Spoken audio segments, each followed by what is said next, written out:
Ok, super. Alors, bonjour, vous êtes les profs, responsables? Ok, enchanté. Alors, regardez, ce qu'on va faire, c'est qu'on va faire le cours. Je vous laisse 5-10 minutes à la fin pour poser des questions. Il me semble que j'avais une partie des élèves il y a un an, l'année dernière. Non, c'était... On avait fait sur la tfila, si je ne me trompe pas. Ouais, j'ai envie que c'était honnête. Ouais. Alors, on va faire aujourd'hui sur la force de la parole et en même temps sur la construction de soi. D'accord? On a quelle classe ici? 6e, 5e, 4e? 6e, 4e. Ok, super. Alors, juste je me présente 3 petites secondes quand même. Je m'appelle Myriam Etoudi, j'habite en RS depuis 24 ans dans le Hachem. Voilà, ouais, je voulais des sourcils routes. Ça fait, moi je suis de Créteil, je suis de Paris, je suis pas de Marseille. De base, j'habite à Bétard, ça fait 11 ans, plus de 11 ans que je donne des cours de Torah. J'adore travailler avec votre âge, parce que pour moi vous êtes l'avenir.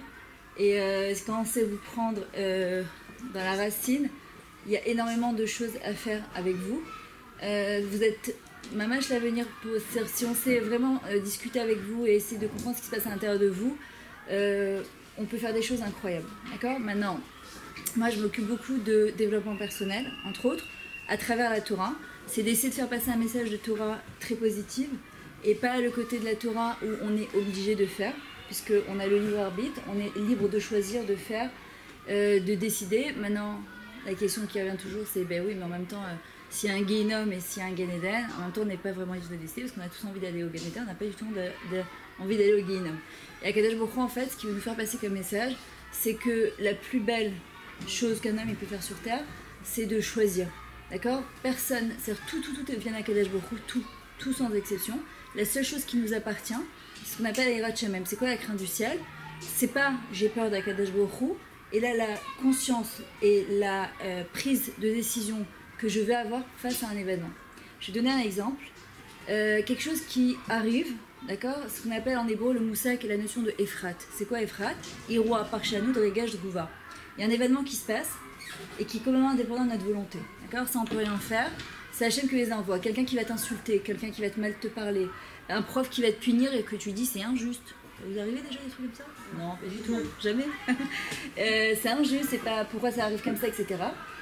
En fait, d'arriver à comprendre que ça, c'est indépendant de notre volonté. C'est quoi la parchanout? L'explication, l'interprétation en fait, qu'on va donner à l'événement. Ça dépend que de nous. Et ça, je peux vous dire, moi, c'est ce que j'enseigne aussi à mes calottes, à petite jeune mariée que je prépare. Je lui dis, voilà, sache que dans la vie, si tu arrives à appliquer cette règle que je suis en train de vous expliquer là, votre vie, elle peut complètement changer. C'est quoi l'interprétation? Je peux décider d'une situation qu'elle est positive, alors qu'elle est négative, ou je peux décider d'une situation qui est positive et la traduire comme quelque chose de négatif. Ça ne dépend que de moi, de mon interprétation personnelle. Et c'est très difficile.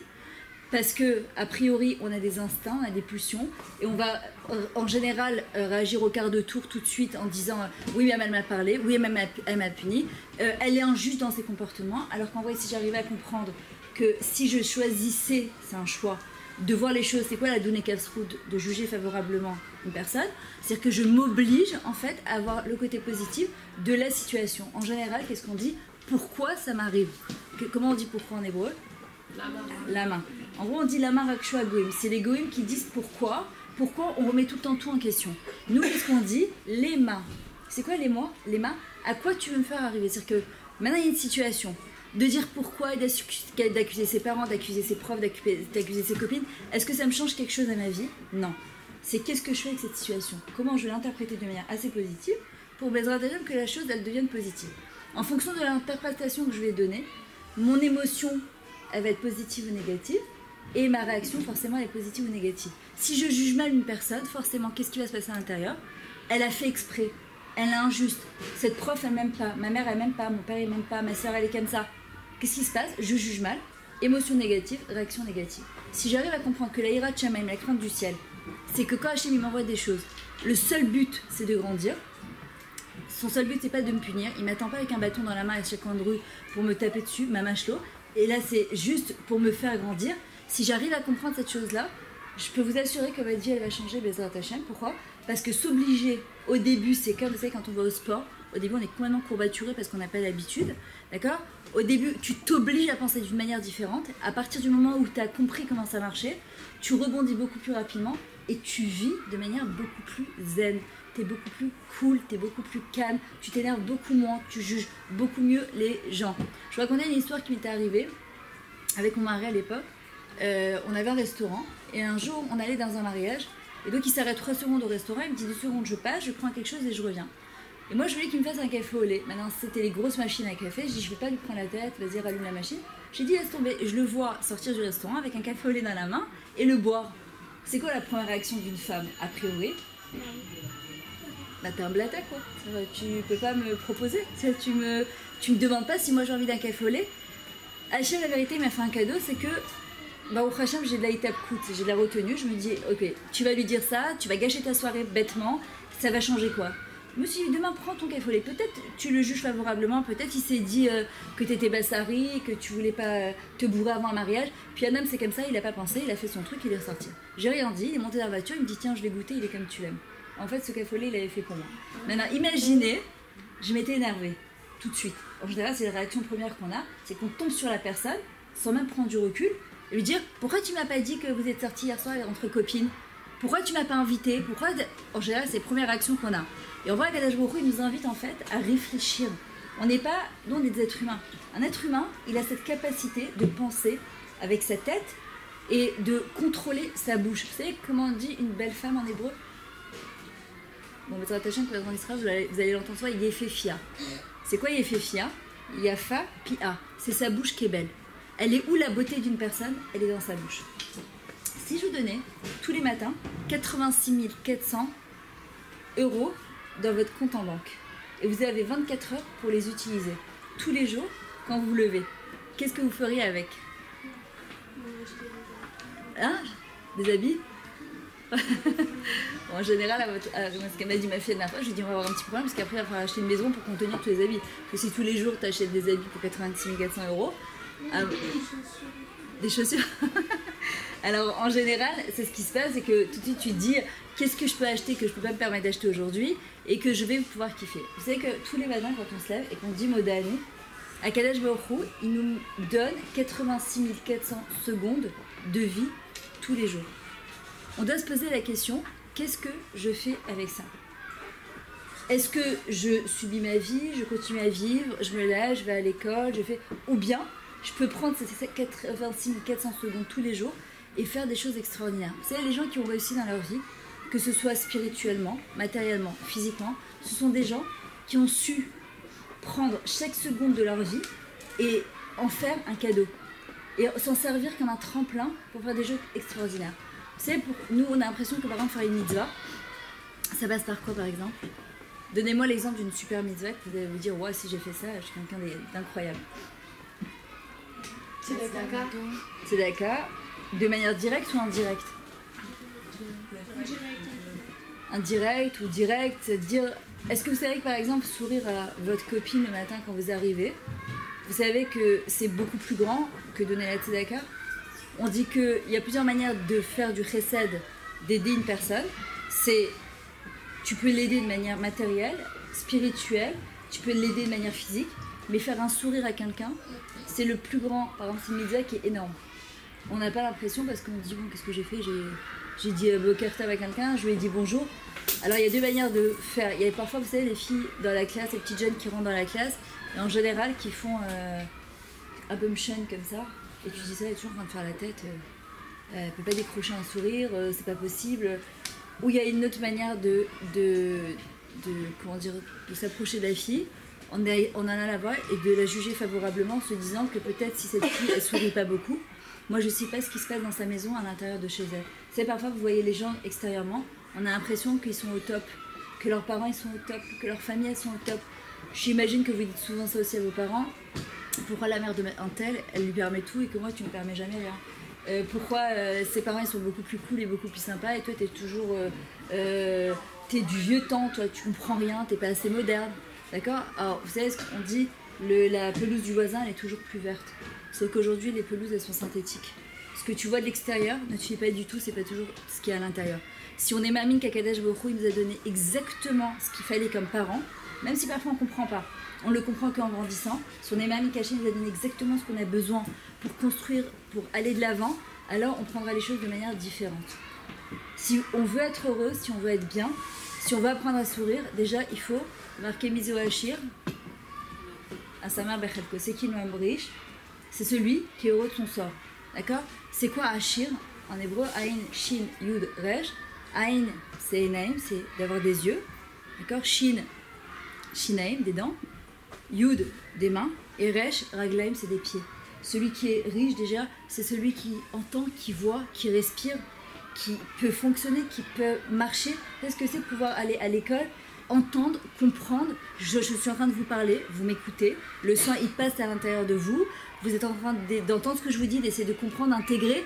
Vous avez l'impression que c'est des actions normales, qu'il n'y a rien d'extraordinaire. Mais oui, qu'est-ce qu'il y a eu le problème?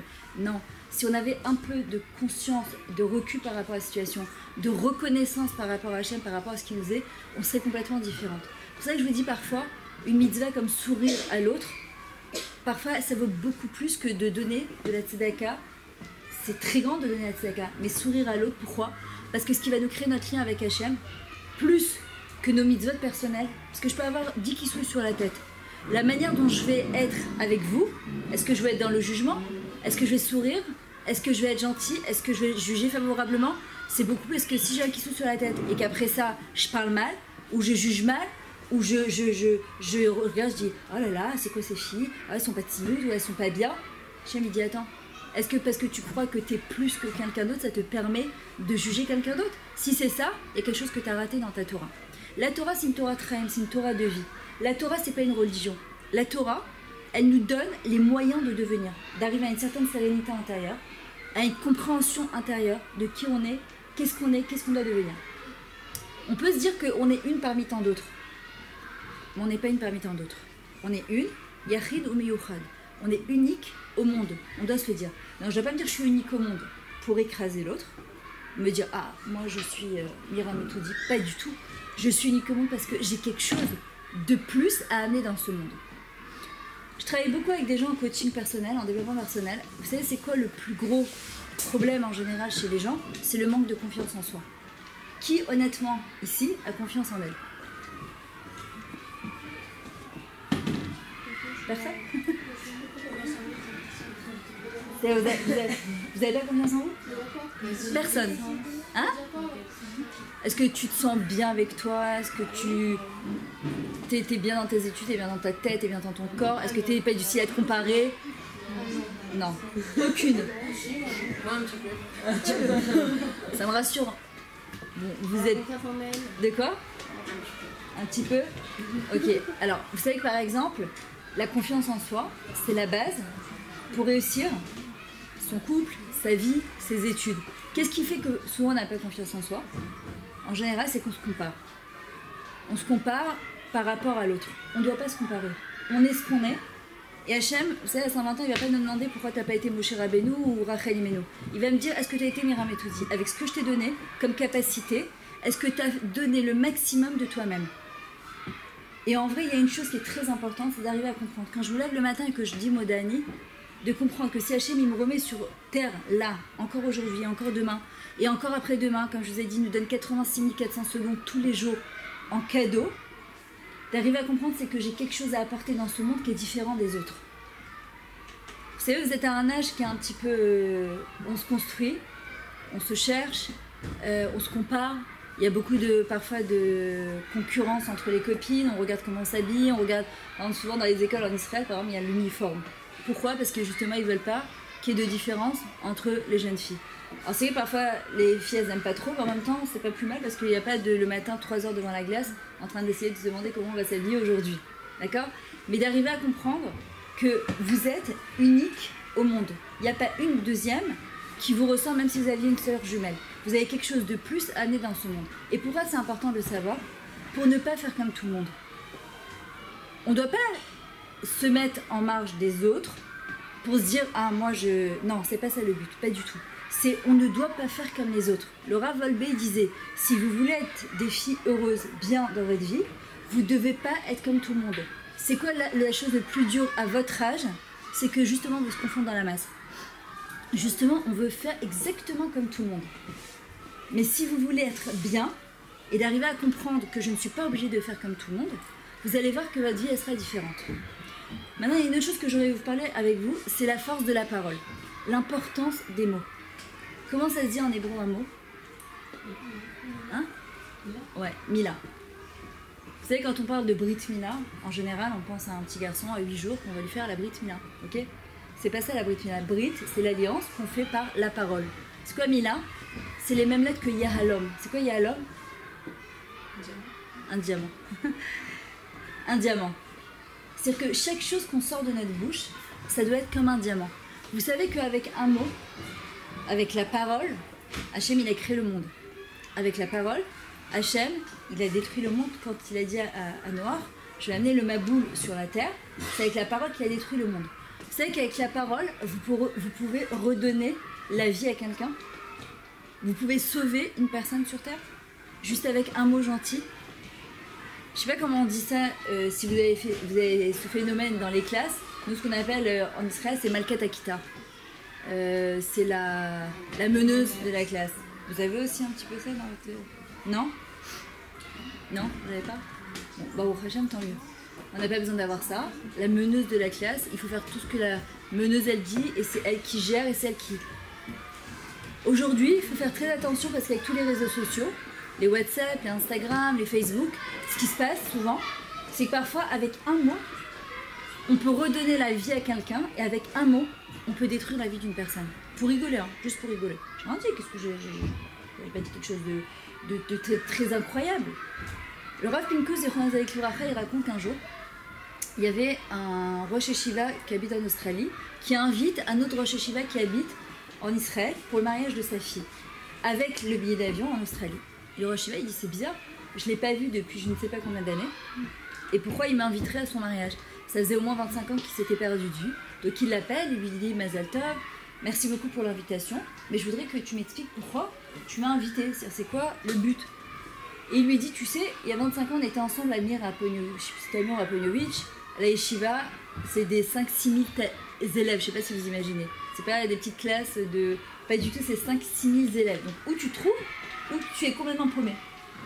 Et tous les jours, il appelait ses parents, il leur disait, je vous en supplie, je veux rentrer à la maison, je me trouve pas, j'ai pas d'amis là-bas, je veux pas rester là-bas. Et un jour, j'étais dans les couloirs avec ma valise, prêt à rentrer chez moi, et tu m'as rencontré, et tu m'as arrangé ma veste, tu m'as arrangé ma cravate, mon chapeau, et tu m'as dit, tu sais, un Bachour Yeshiva, il doit toujours être bien posé. Et je me suis dit, quoi, sur 6 000 élèves, il y en a un qui a fait attention à moi, il lui dit, grâce à toi, je suis restée à l'Yeshiva, et aujourd'hui, je suis Rosh Yeshiva en Australie de centaines de Talmidim. Il y a des fois, tu as l'impression que tu n'as rien fait. Un mot gentil, un geste gentil envers l'autre. Une copine, elle t'appelle, tu peux réviser le Mifran avec moi, l'examen de je sais pas quoi. Elle me saoule, là, en plus elle est lente à comprendre. Est-ce que tu crois que Hachem, quand il nous donne une intelligence un peu plus que notre fille en maths ou en anglais ou en histoire, en geste, ce que vous voulez, est-ce que tu crois que c'est pour le garder pour toi ou c'est pour aider une autre personne? Vous savez, dans la vie, c'est mida keneged mida, c'est mesure pour mesure. Quand une personne, elle donne à une autre personne, comment ça se dit en hébreu donner? Ten. De quoi? Ten. Ten ou Nathan. Nathan, en fait, c'est comme Nathan, ça s'écrit pareil à droite et à gauche. Nun, tav, nun, tu peux le lire de la même manière à droite et à gauche. Pourquoi? Parce que la vie, c'est un boomerang. Quand tu as donné à quelqu'un, le but, c'est pas que d'attendre un retour. Sache qu'un jour, ça reviendra vers toi. Là, je vais raconter une histoire d'une petite Kala que j'ai préparée, une petite mariée. Et elle me disait qu'elle cherchait une robe de mariée, mais c'était trop cher pour elle. Elle est retournée en France, où sa mère, elle habitait, pour se chercher sa robe de mariée. Il rentre dans un magasin. Et la vendeuse, qui était une amie de sa mère, elle lui dit, écoute, regarde, et elle trouve une robe de mariée, par exemple, qui coûtait 100 000 €. Et elle lui dit, écoute, je peux pas, j'ai pas les moyens. Elle lui dit, combien tu peux mettre? Elle lui dit, j'ai jusqu'à 2 000 €. Et elle lui dit, tu sais quoi, je te la laisse à 2 000 €. Elle lui dit, ah non, pourquoi tu me ferais une réduction de 3 000 €? Et regardez ce qu'elle lui a raconté. Elle lui a dit, tu sais, il y a 20 ans de ça, je venais de me marier et j'avais des enfants et je devais travailler pour amener une parnasse à la maison et j'avais personne et j'avais pas les moyens de payer une babysitter pour me garder mes enfants.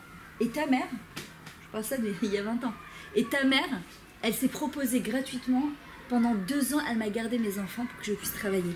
Elle dit, tu crois que c'est parti en vain? Elle lui dit, aujourd'hui que sa fille, elle se marie, je ne savais pas comment lui rendre cette faveur qu'elle m'a fait.